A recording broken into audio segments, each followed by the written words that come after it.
He's the workers' champion. He thinks Trotsky was a dream. He's a legal activist, and he speaks for the entire Canadian left. Harry Kopyto is back. Good to see you, Harry. Good to see you as well, Michael. You're looking quite svelte. You've shaved off the beard. Yes, I have. Going for the George Clooney look, aren't you? Thank you so much. I appreciate that. I have lost 20 pounds, and I'm now respectable. I can believe the 20 pounds. Respectable? No, I doubt it. Now, as I say, you do speak for the left, you know, the Labour movement, the organised left. I think you're the most honest man on the left. The NDP, you're going to the conference? I'm going to the convention who are you on going March to vote 23rd. Yes. You know, I am leaning toward... Don't lean too far, you'll fall over. I'm looking for somebody who can speak for the working class and who is loyal to Labour as Harper is to big business, to the 1%. Right. And I'm leaning towards Peggy Nash and Brian Topp, maybe. Right. Nash has got a long history in the Labour movement, in the CAW. She's a working class person, and she's very much rooted in the Labour movement. She's a feminist, she's dynamic, and I think I would probably vote for her right now. Brian Topp? Well, he's so charismatic, isn't he?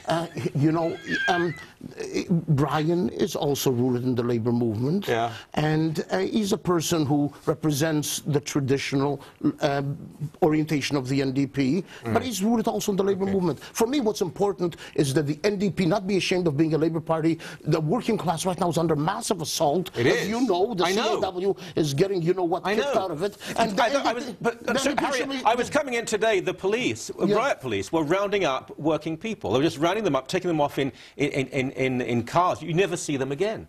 I don't know where they're going, but this is very worrying. Now, you mentioned about the 1%. You know that the majority of billionaires give money not to the Republicans, but to the Democrats. Did you know that? The majority of them give to both. And they used to split it 60-40, actually. 60 for the party in power and 40 to the party out of power. When you're betting on both horse races, both horses in the race, you're not going to lose. Now, last night, they don't give to the NDP. Okay, no more. Last night I was watching the St. Paul's Cathedral. I was there just a few weeks ago in London, England, and it was live about 2:30 our time. And that the last group of occupiers were being moved out of the occupation zone in St. Paul's Cathedral by the police. You know what I found interesting? The bailiffs and the cops were all working class guys. You could hear them speaking like that. Come on, you got to move, you got to move.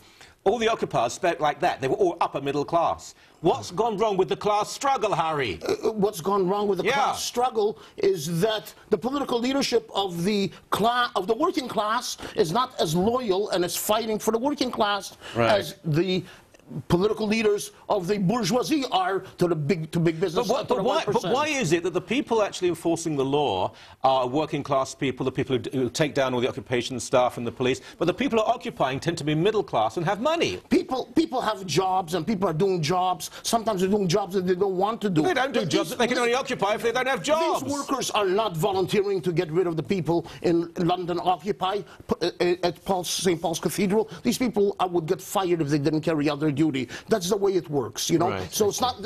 They can even be sympathetic, but be removing the tents. Okay, serious point here. To do. 1940, Mexico. You know, you talk about Leon Davidovich Bronstein, better known as Trotsky.